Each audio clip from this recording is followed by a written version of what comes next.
Hello and welcome, dear friends, to another edition of Umuntu, a special economic development program devoted to free ideas for promoting fairness and human well-being in Malawi.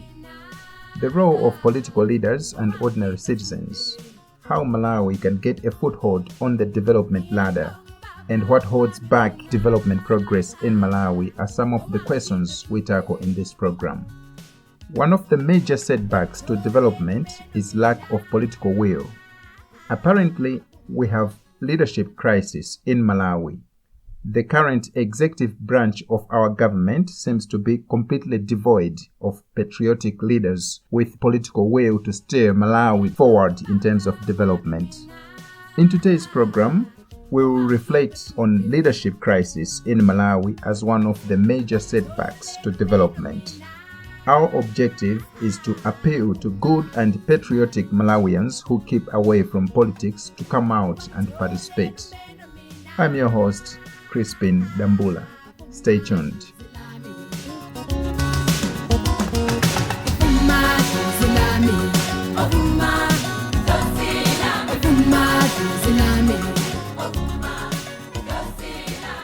There are many factors that contribute to poverty in Malawi. Insufficient jobs, hunger, diseases, short life expectancy which cuts years of productivity among Malawians, lack of professional training, and rampant corruption are some of the factors that contribute to poverty in Malawi.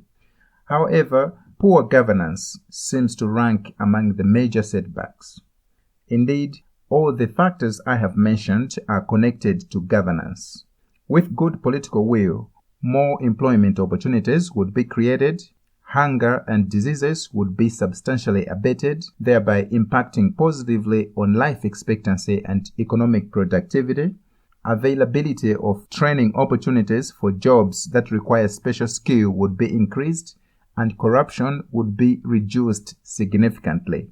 The fact that Malawi is still poor despite almost 60 years of independence speaks volumes about poor governance. Let me start with a synoptic historical background to provide context to our discussion. When we voted for democracy in 1993, it was clear that the Malawi Congress Party had failed to lift livelihoods of all Malawians. From 1994 to 2004, we tried the United Democratic Front, in whose era Malawi got worse. Development stagnated, if not retrogressed. Bingwa Mutharika, who defected from the United Democratic Front to form his own party, the Democratic Progressive Party, started well and had a feasible and clear agenda to permanently end hunger, lack of jobs, and other development setbacks in Malawi. Unfortunately, his political rivals fought him so hard to the point of influencing the international community to stop funding Malawi.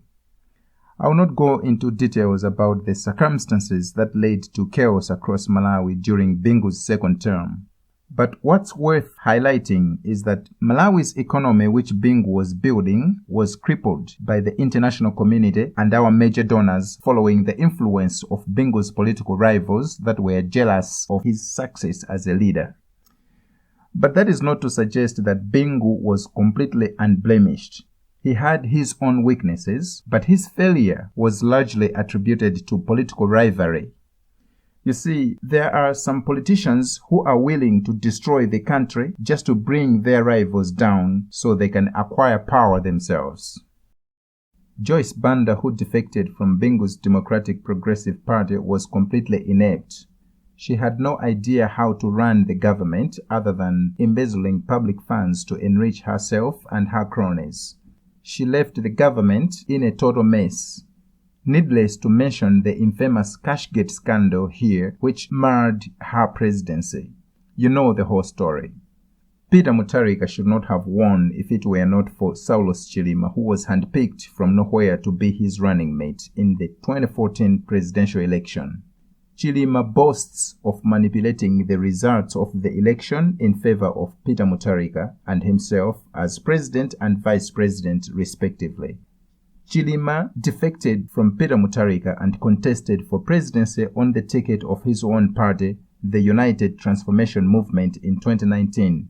He lost and protested the results jointly with the Malawi Congress Party and others, which culminated in the 2020 rerun that was won by Tonse Alliance coalition. You know very well how developments unfolded to lead us to the current administration of Chakwera and Chilima. What I want you to notice is that not much has changed in terms of political leadership since the era of Kamuzubanda. Many UDF leaders, including Bakiri Muluzi, defected from MCP. Similarly, DPP's leadership was full of individuals who had defected from UDF. This trend did not change much during Joyce Banda's brief administration, as well as Peter Mutharika's government, and has continued in the current administration of Tonse Alliance coalition. Same faces that were once rejected. Cases in point include Nicholas Dawusi, who worked with Kamuzubanda's MCP before attaching himself to DPP, and Ulad Musa, who was once with UDF, DPP, and Joyce Banda's People's Party before returning to DPP, joining whoever is in power. There is no exception including Chakwera and Chilima. These two were also rejected. Chakwera has remained the only presidential candidate for MCP since 2014. He lost the presidential election in 2014 and 2019, but now he is Malawi's president. The question we must ask is, how is it that a person who was rejected previously finally got accepted? Similarly, Chilima was rejected. If his claim that he manipulated the 2014 results to become Malawi's vice president on DPP's ticket is valid, then it means that Malawians rejected him in 2014. He was rejected again in the 2019 presidential election. How did Malawians change and voted for him in the 2020 rerun? Here is a person who openly boasts of manipulating presidential election results, which is a serious criminal offense in Malawi, and yet no charges were pressed against him, let alone no criminal investigation was conducted. In addition, Chilima is answering corruption charges. Are these the kinds of leaders we want in the executive branch of our government? This is a leadership crisis. We keep recycling failing leaders or rejects because we have no options available.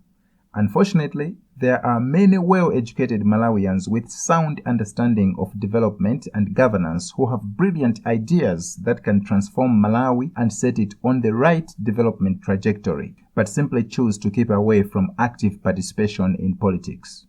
We need such Malawians to come out and bail us out of this leadership crisis.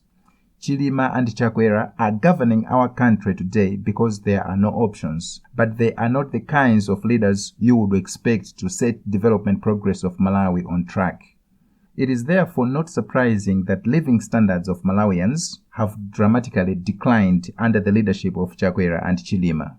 Unprecedented inflation, rampant corruption, nepotism, high unemployment rates, frequent demonstrations, and grinding poverty is what you get when you have rejects heading the government. And now we've come to the end of today's program. But before we go, we would like to challenge you. If you are one of those who know what's going wrong in Malawi but choose to do nothing, you are part of the reason we have rejects in power like Chakwera and Chilima. We need you to come out and play your part in the leadership of our country. To comment on this discussion, go to msika.tech. Msika, msika.tech.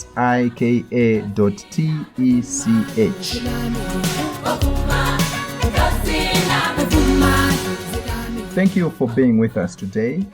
Be there again next week when we shall bring you another edition of Umuntu. Bye for now.